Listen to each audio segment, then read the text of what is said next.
Hello, வண்டி விட்டு இறங்க.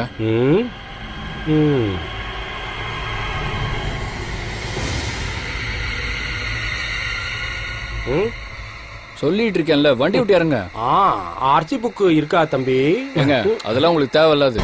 அப்பா பைக்ல இருந்து இறங்க வேண்டிய அவசியம் எங்களுக்கு இல்ல. ஆமா, உன் பேர் திலீப் தானே? அதுக்கு என்ன இப்ப? ஒண்ணும் இல்ல, நீதானான்னு கன்ஃபார்ம் பண்ணிக்கிறதுக்காக தான். நீங்க எதுக்காக கன்ஃபார்ம் பண்ணு இப்ப? அது ஒண்ணும் இல்ல தம்பி, சும்மா விளையாடத்தான்.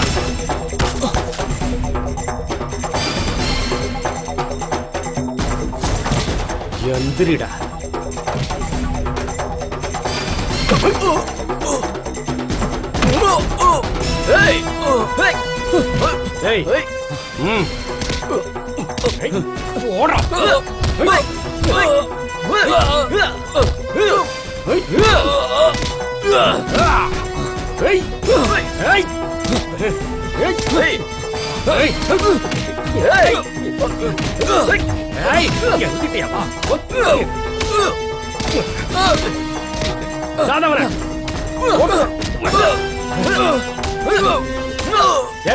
என்ன இது சரியா வராது.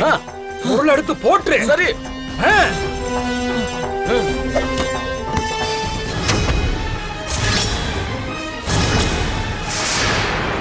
யோசிக்காத, போட்டு போட்டு போடுற.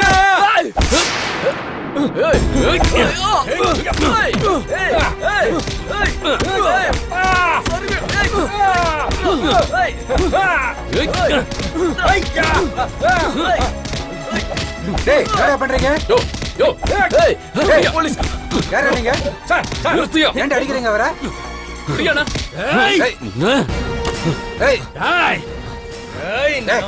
ஒழிக்காம விட மாட்டேன்டா.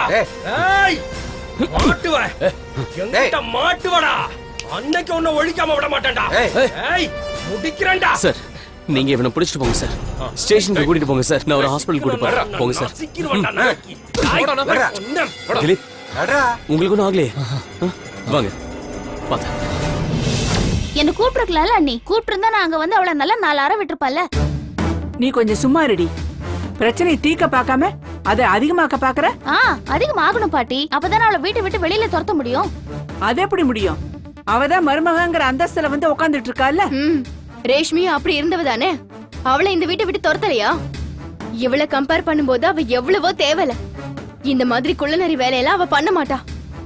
கண்ணனை கொல்றதுக்காக தான் நான் வந்திருக்கேன்னு சொல்றாளே, அவளுக்கு எவ்வளவு நெஞ்சல் திறந்திருக்கும் இந்த மாதிரி வார்த்தையை சொல்றதுக்கு. நீங்க ஏன் பாட்டி அங்க வந்தீங்க? நீங்க மட்டும் வராம இருந்திருந்தா அவளை கழுத்து பிடிச்சு வெளியே தள்ளிருப்ப. பாட்டி, இப்ப நான் அவளை விட்டுட்டேன். இனிமே நான் அவளை விடவே மாட்டேன். வேண்டாம் சௌந்தர்யா, இப்ப நீ எது பண்ணாலும் அது சக்திக்கு பாதகமாயிடும். என்ன பாட்டி பாதகமாக போகுது? பிரேம் அம்மா இழந்ததை விடவா அண்ணி? இதுக்கும் அவதான் அண்ணி காரணமா இருப்பா. இல்லன்னா அண்ணனை வெளியில கூட்டிட்டு வர்றதுக்கு இவ்வளவு தயங்குவாளா? அவளுக்கு கல்யாணம் பண்ணி வச்சது முதல் தப்பு. இப்ப அவளை ஆபீஸ்ல கொண்டு போய் உட்கார வச்சது அதை விட பெரிய தப்பு. இப்படி எல்லாம் பண்ணிட்டு அக்கா அவங்க கஷ்டப்படுறது மட்டும் இல்லாம எல்லாரையும் மேல கஷ்டப்படுத்திட்டு இருக்காங்க. பாதிப்புங்கிறீங்களே, அதுக்கு காரணமே அக்கா தானே. தப்பான புத்தி இருக்கிறவன் தெரிஞ்சும் அவளை வீட்டுக்கு கூட்டிட்டு வரலாமா? நானும் எவ்வளவோ சொன்னேன், கேக்கல. பாட்டி, இது சும்மா விடக்கூடாது. அண்ணி வந்ததும் அவங்க கிட்ட இத பத்தி நம்ம பேசணும். அப்படி ஒரு வார்த்தை அவ எதுக்காக சொன்னான்னு நம்ம கேட்கணும். கோவப்படாத சௌந்தர்யா, சக்தி வந்த உடனே பேசிக்கலாம். பாத்து பாத்து பாத்து வாங்க.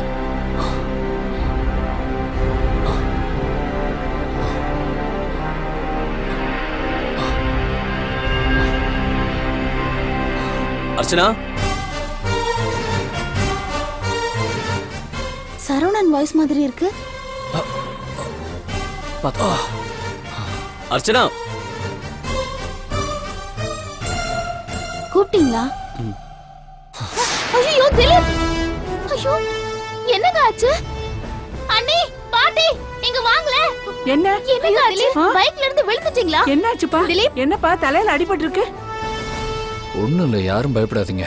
என்ன ஆச்சுங்க? பைக்ல இருந்து கீழே விழுந்துட்டீங்களான்னு கேக்குறேன்ல, சொல்லுங்க. திலீப், என்ன ஆச்சு? அதெல்லாம் ஒண்ணும் இல்லக்கா. ஏன் மறைக்கிறீங்க? சொல்லுங்க என்ன ஆச்சுன்னு.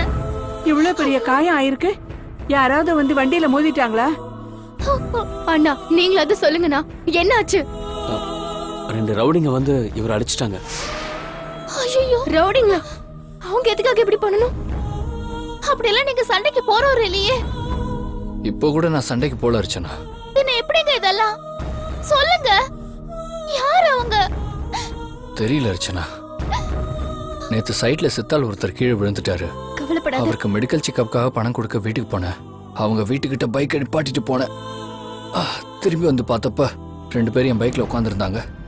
பைக் கிட்ட போனோன்னு 2 பேரும் என்கிட்ட சண்டைக்கு வந்தாங்க. நல்ல வேளை சரவணன் எனக்கு சரியான நேரத்தில் ஃபோன் பண்ணாரு. அவர்கிட்ட விஷயத்த சொன்னேன். அவர் அங்கேயே இருங்கன்னு சொல்லிட்டு கிளம்புனாரு. அதுக்குள்ள எனக்கும் அவங்களுக்கும் பெரிய சண்டை ஆயிடுச்சு. இவர் போலீஸை கூட்டிட்டு வந்தனால தப்பிக்க முடிஞ்சது. இல்லைன்னா எனக்கும் பிரேமோட நிலைமை தான் வந்திருக்கும். பயப்படாத அர்ச்சனா, அதான் ஒன்றும் ஆகலைல்ல. ஆகலைங்கிறதுக்காக இல்லப்பா, ஆயிருந்தா என்ன நடந்திருக்கும்? ஏற்கனவே சக்தி அனுபவிக்கிற வேதனை பத்தாதா இவ்வளவு அனுபவிக்கணுமா? உங்களுக்கு எப்படி நன்றி சொல்றதுன்னே தெரியலண்ணா. நன்றி எல்லாம் எதுக்கு சௌந்தர்யா? அப்படி சொல்லணும்னா நான் தான் காலம் பூரா சொல்லிட்டு இருக்கணும். திலீப், அவங்கள இதுக்கு முன்னாடி எங்கேயாவது பார்த்துருக்கீங்களா? இல்லை சரவணன், அவங்க யாருன்னு எனக்கு தெரியாது. ஆனால் இது எதர்ச்சியா நடந்ததில்லை. என்ன கொல்லணுங்கிற திட்டத்தோடு தான் வந்திருக்காங்க. அவங்களுக்கு எப்படி திட்டம் இருக்க முடியும்? வேற யாராவது தூண்டி விட்டு தான் இப்படி பண்ணிருக்க முடியும். அப்படி தூண்டி விடுறதுனா அது தமேந்தியா தான் இருக்கணும். அவளுக்கு தான் திலீப்பை பிடிக்காது. அடியால வச்சு அடிக்கிற அளவுக்கு போறவளா அவ? நிச்சயமா பண்ணுவா. அவ அந்த மாதிரி ஆள் தானே. இது இப்படி விடக்கூடாதுண்ணா. இப்ப இப்படி பண்றவங்க இனிமேலே ஏதாவது பண்ண மாட்டாங்கன்னு என்ன நிச்சயம்? அதனால யார் இதை பண்ணாங்கன்னு நம்ம கண்டுபிடிச்சே ஆகணும். அது தெரிஞ்சிடும் சௌந்தர்யா. அந்த 2 ரவுடிங்கள்ல ஒருத்தனை போலீஸ் அரெஸ்ட் பண்ணிட்டாங்க. அவனை உதைச்சா யாருன்ற உண்மை தெரிஞ்சிடும். அண்ணனு கூட இப்படிதானா பண்ணாங்க. அந்த நேரத்திலேயே உங்களை மாதிரி யாராவது வந்து உதவி பண்ணிருந்தா அவரும் பொழைச்சிருப்பாருல்ல. அநியாயத்துக்கு போயிட்டாரு. அவர் அப்படி பண்ணவங்களையும் கண்டுபிடிச்சிடலாம் சௌந்தர்யா. பிரேம் விஷயத்திலையும் திலீப் விஷயத்திலையும் ஒரே மாதிரி அட்டாக் தான் நடந்திருக்கு. திலீப் விஷயத்துல சம்பந்தப்பட்டவங்க தான் பிரேம் விஷயத்தையும் பண்ணிருக்கணும். மௌலி சார் வெளியில வரதுக்காக தான் வெயிட் பண்ணிட்டு இருக்கேன். அவர் வெளியில வந்துட்டாருன்னா அதுக்கப்புறமா அவங்கள தேடுற வேலையை ஆரம்பிச்சிடலாம். திலீப், காயம் பலமா பட்டதுனால ஒரு 10 நாள் லீவ் போட்டு நீங்க வீட்லயே இருங்களேன். முடியாது சரவணன், லீவ்லாம் போடக்கூடாது. ஒரு நாள் போட்டாலும் தமேந்தி ஏதாவது பண்ண ஆரம்பிச்சிருவா.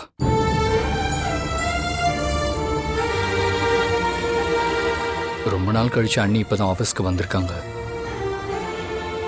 தமேந்தியை பத்தி அவங்க தெரிஞ்சுக்கிற வரைக்கும் நான் போய் தான் ஆகணும். அது மட்டும் இல்லாம அவ பண்றது தப்புன்னு தெரிஞ்சும் கல்கி அவளுக்கு தான் சப்போர்ட் பண்றாரு. அதையும் அன்னைக்கு புரிய வைக்கணும். சரி, அப்ப நீங்க ஜாக்கிரதையா இருங்க. எதுனாலும் எனக்கு ஃபோன் பண்ணுங்க. நான் போலீஸ் ஸ்டேஷன் போய் இன்ஸ்பெக்டர் பார்த்துட்டு போறேன். அர்ச்சனா, இதுல மெடிசன்ஸ் இருக்கு, பிரிஸ்கிரிப்ஷனும் இருக்கு. டயத்துக்கு மாத்திரை கொடுத்துரு. சரியா? திலீப்பை பாத்துக்கோ. அப்ப நான் வரேன் பாட்டி. சரிப்பா, வரேன் சௌந்தர்யா. திலீப், ரெஸ்ட் எடுத்துக்கோங்க. சரிங்க. உள்ள போய் ரெஸ்ட் எடுத்துக்கப்பா. கூட்டிட்டு போ அர்ச்சனா. வாங்க ரூமுக்கு போலாம். பாத்து மெதுவா வாங்க. சௌந்தர்யா, என்னடி இது? நம்ம குடும்பத்துக்கு என்ன கேடு பிடிச்சிருக்குன்னு தெரியலையே. ஒருத்தர் மாத்தி ஒருத்தருக்கு இப்படி எல்லாம் ஆகுது.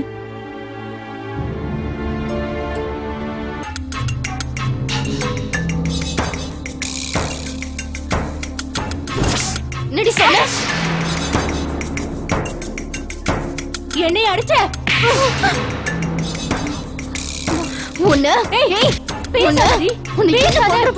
உன்னை கொல்லாம விட மாட்டேன்.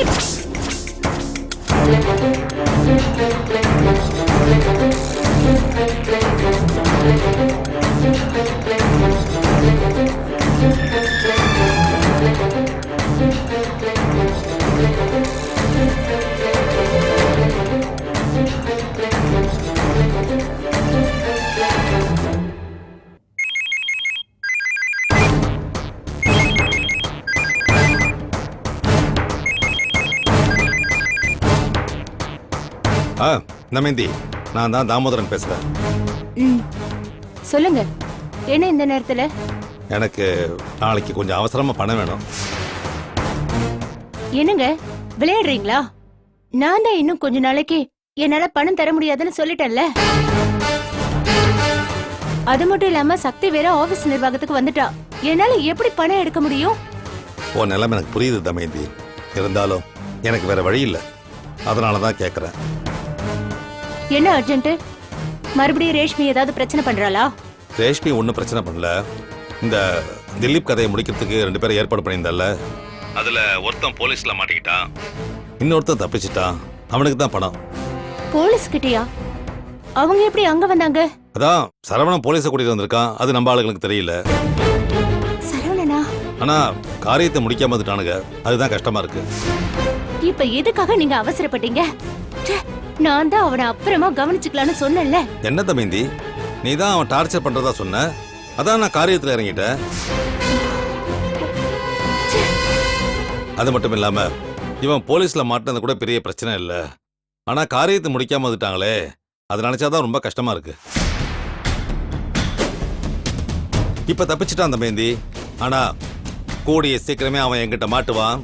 அப்ப வச்சுக்கிறான் அவனை. இத பாருங்க, அப்புறங்கிறதெல்லாம் விட்டுருங்க ப்ளீஸ். இனிமே இந்த வேலையெல்லாம் விட்டுருங்க. சாதாரண அடிதடி எல்லாம் அவனை எதுவும் பண்ண முடியாது. வேற ஏதாவது வழியில தான் அவனை ஒழிக்கணும். சக்தி மட்டும் ஆபீஸ்க்கு வரலனா நான் வேற ஏதாவது பண்ணிருப்பேன். இப்ப அதெல்லாம் பண்ண முடியாது. ஆனாலும் எப்படியாவது அவனை நான் வெளியில துரத்திடுவேன்.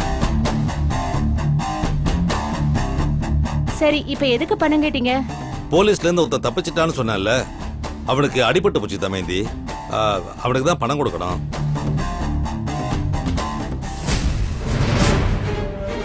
அதோட போலீஸ்ல ஒருத்தன் மாட்டிக்கிட்டான்னு சொன்னேனே, அவனை எப்படியாவது வெளியில கொண்டு வரணும். உனக்கு ஒரு எஸ்ஐ தெரியும்னு சொன்னீங்கல்ல, அவர் மூலமா ஏதாவது ஏற்பாடு பண்ண ப்ளீஸ். சரி, பாக்குறேன். நீங்க காலையில என் ஆபீஸ்க்கு வாங்க.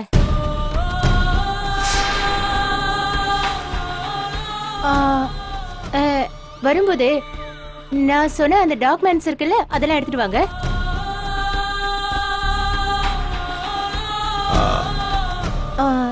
அப்பதான் என்னால கேஸ் போட முடியுமா என்னன்னு பார்க்க முடியும். ஓகே, சரிங்களா? Okay, see you, bye.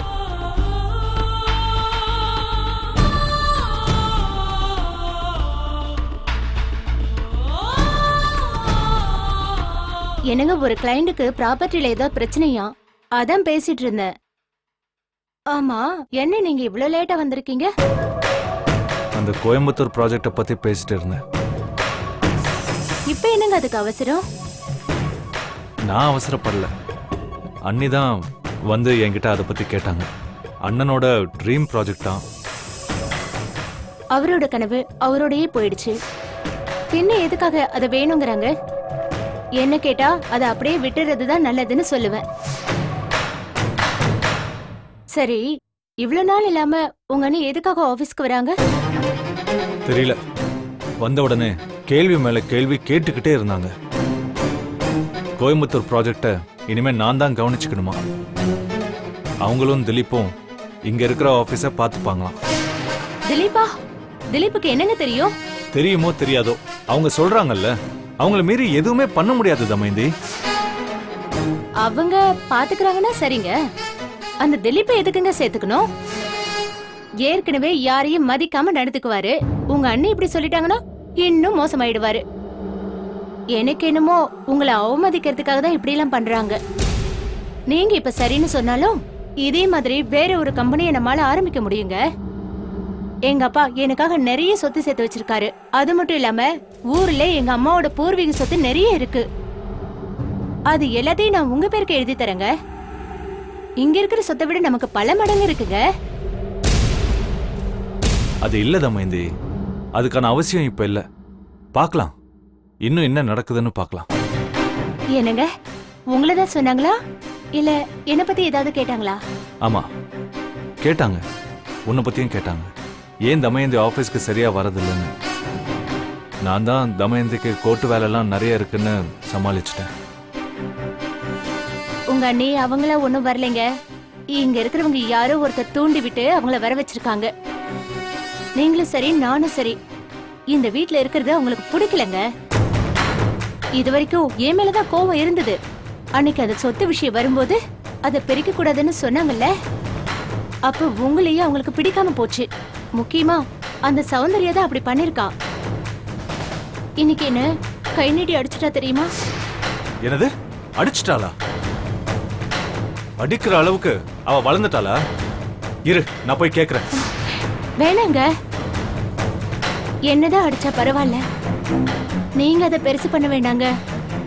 நீங்க ஏதாவது கேட்டீங்கன்னா அப்புறம் அது உங்க அன்னைக்கு சங்கடமாயிடும். பரவாயில்ல விட்டுருங்க. அதுக்காக கை நீட்டி அடிக்கிறது தப்பு தானே? தப்புதான், ஆனா அவளை இப்ப தண்டிக்க கூடாதுங்க. அதுக்கான சந்தர்ப்பம் வரும், அப்ப பாத்துக்கலாம். ஏங்க உங்ககிட்ட நான் ஒண்ணு சொல்லணுங்க. என்ன? சௌந்தர்யாவை தவிர உங்க அன்னிக்கும் அர்ச்சனாவுக்கும் வாரிசு இருக்கு, நமக்கு இல்ல. சொத்து விஷயம் வரும்போது நீங்க சொன்னீங்களே வாரிசுகளுக்கு தான் போகும்னு, அப்ப நமக்கும் ஒரு வாரிசு வேணும்ல. என்னங்க, நம்ம வாழ்க்கையிலயும் சரி செய்யற வேலையிலயும் சரி எப்பவுமே பிரச்சனைகள் இருந்துகிட்டு தான் இருக்கும். ஆனா நம்மளோட எதிர்காலங்கிறது நம்மளோட சந்ததியை வச்சுதானே. நமக்கு ஒரு குழந்தை வேணுங்க.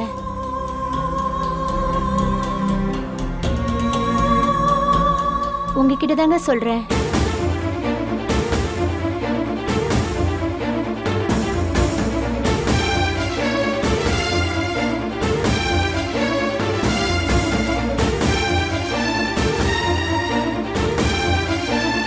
ஒண்ணுங்க சார், ஒரு சின்ன ஆக்சிடென்ட், நாளைக்கு வந்துடுவேன். Okay sir. அப்புறம் ஆடிட்டர் ஆஃபீஸ்க்கு யாராவது அனுப்புனீங்கன்னா அவங்க சில ஃபைல்ஸ் கொடுப்பாங்க. சரிங்க சார். அதெல்லாம் என் டேபிளில் வச்சிருங்க. Okay sir. இன்னொரு விஷயம், சொல்லுங்க சார். என்னென்ன ஃபைல்லாம் வைக்கிறீங்களோ நோட் பண்ணி வைங்க. கண்டிப்பா சார். நான் எதுக்கு சொல்றேன்னு உங்களுக்கு புரிஞ்சிருக்கும்னு நினைக்கிறேன். ஆமா சார், நீங்க சொன்னது எனக்கு கிளியரா புரிஞ்சது. நான் ஃபாலோ பண்ணிக்கிறேன் sir. Don't worry. Okay bye sir. Okay bye. யார்கிட்டங்க பேசிட்டு இருக்கீங்க? ஆஃபீஸ் மேனேஜர் கிட்ட. ஆடிட்டர் ஆஃபீஸில் போய் ஃபைல் வாங்கணும், அதான் அவர்கிட்ட சொல்லிட்டு இருந்தேன். இனிமே ஆபீஸ் சம்பந்தமா யார்கிட்டயும் பேசாதீங்க. அந்த ஆபீஸே இனிமே வேண்டாங்க. அர்ச்சனா, என்ன நீ இப்ப எதுவுமே ஆகலையே? இனிமேலும் ஆக வேண்டாங்க, சொன்னா கேளுங்க. அது மட்டும் இல்லைங்க, இனிமே நாம இங்க இருக்க வேண்டாம். பழையபடி நம்ம வீட்டுக்கே நம்ம போயிடலாம். உங்க அம்மா என்ன கஷ்டத்தை கொடுத்தாலும் நான் பொறுத்துக்கிறேன். அவங்கள எதிர்த்து ஒரு வார்த்தை கூட நான் பேச மாட்டேன். மாமா இருக்கிறாங்க, எங்க அப்பா அம்மா காட்டுற பாசத்தை விட அவர் பாசம் ரொம்ப அதிகமா வச்சிருக்காரு. அவர் நம்மள பாத்துக்குவாரு. கொஞ்ச நாள் வீட்ல இருங்க, அதுக்கப்புறம் நம்ம வேற எங்கேயாவது வேலைக்கு ட்ரை பண்ணலாம். அர்ச்சனா, நீ ரொம்ப பயந்துருக்க, அதனாலதான் இப்படிலாம் பேசுற. இப்படி எல்லாம் நடந்ததுனால தானங்க நான் பயப்படுறேன். உங்களுக்கே தெரியும் எவ்வளவு பெரிய ஒரு இழப்பு சுமந்துட்டு நான் இருக்கேன்னு. மறுபடியும் அப்படி ஒரு இழப்பு வரணுமா? சரவணா இருந்தாரு, அதனால உயிர் பொழைச்சிங்க. இல்லைன்னா நானும் பிறக்க போற குழந்தையும் என்ன நிலைமைக்கு ஆளாயிருப்போம். ரொம்ப நாள் பிரிஞ்சிருந்து இப்பதான் நம்ம 2 பேரும் ஒண்ணு சேர்ந்திருக்கோம். பாவிங்க நம்மள மறுபடியும் பிரிக்க பாக்குறாங்க. அர்ச்சனா, இனிமே நம்மளை யாராலையும் பிரிக்க முடியாது. அந்த பயம் எல்லாம் உனக்கு வேண்டாம். இப்போ நீ நானும் போய் எங்க வீட்டில் இருக்கலாம், அதை யாரும் தடுக்க போறதில்ல. அதே மாதிரி ஆஃபீஸ் கூட போகாம இருக்கலாம், அண்ணி எதுவும் சொல்ல மாட்டாங்க. ஆனா நம்ம 2 பேராலையும் நிம்மதியா இருக்க முடியுமா? அண்ணியோட வீட்டை பொறுத்தவரை கல்கி பேருக்கு தான் இருக்காரே தவிர அவரால் எந்த யூஸுமே இல்லை. தமைந்தி சொல்றதுக்கெல்லாம் தலையாட்டிட்டு போயிட்டு இருக்காரு. சரியான முறையில் சொல்லணும்னா அந்த வீட்டுக்கு ஆம்பளை தோணன்னு யாருமே இல்லை. அங்கே மட்டும் இல்லை, இங்கேயும் உங்கள் அண்ணி தனியாக தானே இருக்காங்க. உங்கள் அண்ணனும் இப்போ இல்லைல்ல, யோசிச்சு பாரு. சரவணா இருக்காரு, உதவி பண்ணுறாரு, அதெல்லாம் சரி. ஆனால் அவரால் வீட்டுக்கு வந்து இருக்க முடியாதுல்ல. எந்த உதவி பண்ணுறதா இருந்தாலும் வெளியில் இருந்து தான் பண்ணணும். பாட்டி ஆகட்டும், உங்கள் அக்கா ஆகட்டும், உங்கள் அண்ணி ஆகட்டும், நிர்கதியாக இருக்காங்கன்றதான் உண்மை. அவங்களெல்லாம் தவிக்க விட்டு நம்ம மட்டும் தப்பிச்சு போனா நல்லா இருக்குமா? அதுக்காக ஒவ்வொரு ஆபத்தையும் சந்திச்சுக்கிட்டே இருக்கணுமா? இப்போ வந்ததை நான் எதிர்பார்க்கல, ஆனால் இனிமே நான் ஜாக்கிரதையா இருப்பேன்ல. இது கூட வெளியே இருக்கிற யாரோ பண்ணியிருக்க சான்ஸ் இல்லை, நம்ம கூட இருக்கிறவங்க தான் பண்ணியிருக்கணும். போலீஸ் ஸ்டேஷனில் ஒருத்தனை பிடிச்சி வச்சிருக்காங்கல்ல, அவன் மூலமாக அது யாருங்கிறது தெரிஞ்சிடும். அப்போ ஒண்ணு பண்ணலாங்க, இங்க இருக்கிற வரைக்கும் சரி, ஆபீஸ்க்கெல்லாம் போக வேண்டாம். முதல்ல தான் யாரும் இல்ல, இப்பதான் அண்ணி வந்துட்டாங்கல்ல, அவங்க பாத்துப்பாங்க. நீ புரிஞ்சுக்கல அர்ச்சனா. ஆஃபீஸில் அப்போ இருந்த நிலைமை வேற, இப்போ இருக்கிற நிலைமை வேற. பவர் டாக்குமெண்ட்டை கல்கி பேருக்கு உங்கள் அக்கா மாற்றி கொடுத்துருக்காங்க. அப்பா அவர் அவங்க சொல்படி கேட்டாரு, பரவாயில்ல. ஆனால் இப்போ தமேந்தியோட கண்ட்ரோலுக்கு போயிட்டாரு. வீட்டில் மட்டும் இல்லை, உங்கள் அக்கா ஆஃபீஸில் கூட சப்போர்ட் இல்லாமல் தான் இருக்காங்க. இன்னொரு விஷயம் கூட நீ யோசிக்கணும். உங்கள் அண்ணனை வெளியே கொண்டு வரதுக்கு சரவணன் ரொம்ப முயற்சி பண்ணுறாரு. அதுக்கு நானும் உதவியாக தான் இருக்கேன். அர்ச்சனா, வெளியே நடக்கிற விஷயங்களை சரவணன் கவனிச்சுக்கிறார். வீட்லேயும் ஆஃபீஸ்லேயும் நடக்கிற விஷயங்களை நான் கவனிச்சிட்டு இருக்கேன். நாங்கள் 2 பேரும் இப்படி இருக்கிறதுனால தான் தமேந்தியால் எதுவுமே பண்ண முடியல. அதுக்காக தான் என்னை அட்டாக் பண்ணது. எனக்கு தெரிஞ்ச இப்போ எதிரியாக இருக்கிறது தமேந்தி தான். இந்த விஷயத்தில் அவளோட பங்கு என்னன்னு எனக்கு தெரியல. இது அவளா பண்ணாலா இல்லை வேற யாராவது உதவியாக வச்சு பண்ணாலா தெரியல. அதையெல்லாம் ஆஃபீஸில் இருந்தால் தான் எல்லாத்தையும் தெரிஞ்சுக்க முடியும். இன்னொன்று, இப்போ இருக்கிற சூழ்நிலையில் என் வீட்டுக்கு போக முடியாது. எங்கள் அம்மா மங்களத்தோட ரொம்ப நெருக்கமாக இருக்காங்க. நானும் அப்பாவும் எப்பவுமே வீட்டில் இருக்க முடியாது. நீ தனியாக இருந்தாலும் மங்களம் கண்டிப்பாக ஏதாவது திட்டம் போடுவா. நீ தைரியமா இரு. இனிமே நான் ரொம்ப ரொம்ப ஜாக்கிரதையாக இருப்பேன். போதுமா?